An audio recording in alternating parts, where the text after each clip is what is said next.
Sometimes the world looks perfect.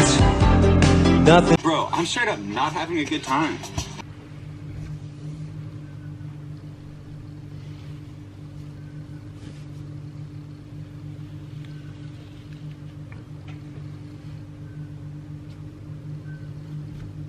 Selamlar. Ben artık saldım genel olarak hayatı. Videoları bir hafta kadar ara verdik. Sanki normalde düzenli video koyuyormuşum gibi konuşmaya başladım gene. Nasılsınız? İyi misiniz? Ben değilim iyi. Son yüklediğim video işte uzaktan eğitime sövdüğüm videoydu. Bu kadar kısa süre içerisinde ikincisini çekeceğimi düşünmezdim ama hayat neler yaptırıyor size görüyorsunuz. Bu videoyu benim için çok önemli bir şey ifade eden bir konuya farkındalık kazandırmak için çekiyorum. Birçok öğrenciyi etkileyen bir durum var karşımızda. Ben bir essay makinesi değilim. Benim de bir sınırım var. Okuyabileceğim makale sayısı sonsuz değil.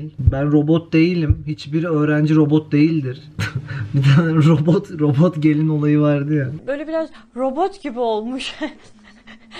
Yani... Ben o yoruma katılmıyorum. Hiçbir gelin robot değildir. Hayır. Benim çok ödevim var, tamam mı? Ama mükemmel bir insan olduğum için böyle son ana kadar kıvranıyorum. Oradan oraya, oradan oraya. Konuyu biraz araştırıyorum. Ödev için biraz araştırma yapıyorum ama asla somut bir şey yapmıyorum. Ne yaparsan yapayım kendimi suçlu hissediyorum. Sonra 2 saat kalıyor deadline'a, işte bak şu işe hadi başlayalım oluyor. Beynim...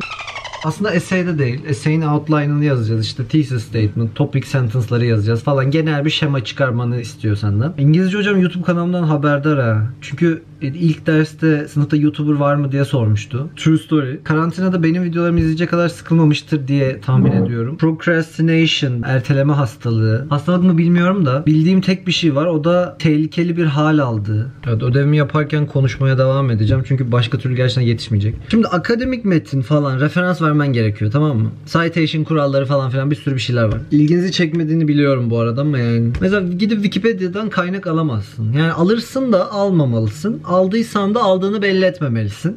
Neyse benim bu ödevle sorunum. Ortada hiçbir şey olmamasına rağmen bizim böyle birden kaynak göstermemizi istemeleri. Yani araştırıyorum, okuyorum falan. Ama fikrim değişiyor, hani konuyla ilgili daha çok bilgi sahibi oldukça başka taraflardan, başka açılardan görmeye başlıyorsun. Hangi açıdan şey yapacağım belli olmadığı zaman dolayısıyla böyle ortaya karman çorman bir şey oluyor. Nereden tutsan elinde kalıyor. Çok genel bir yazı oluyor. Bir yargı belirtmiyor. İşte buna uygun reference bulmakta çok zor oluyor. Of derdim.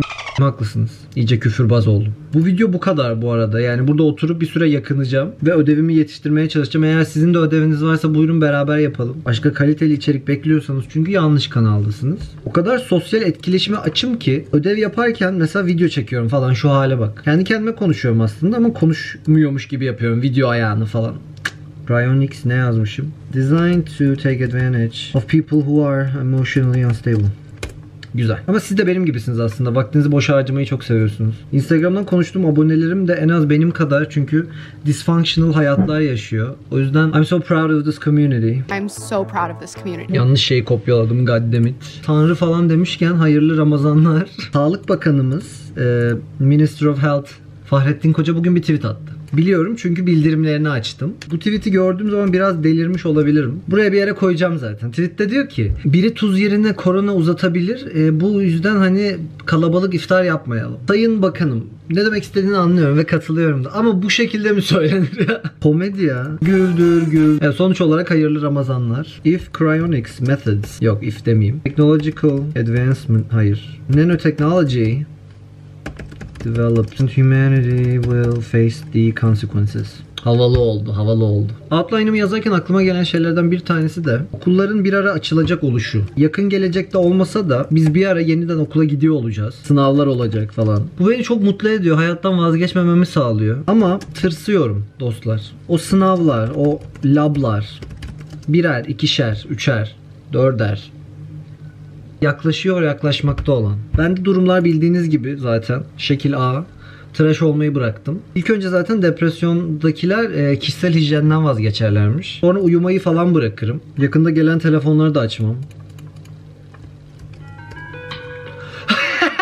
Kanka bu kadar iyi ayarlayamazdın, sana inanmıyorum ya. Hayır işte diyorum ya 6. isim kuvvetlenmiş. Arkadaşlar ben miyim? Büyücü falan mıyım?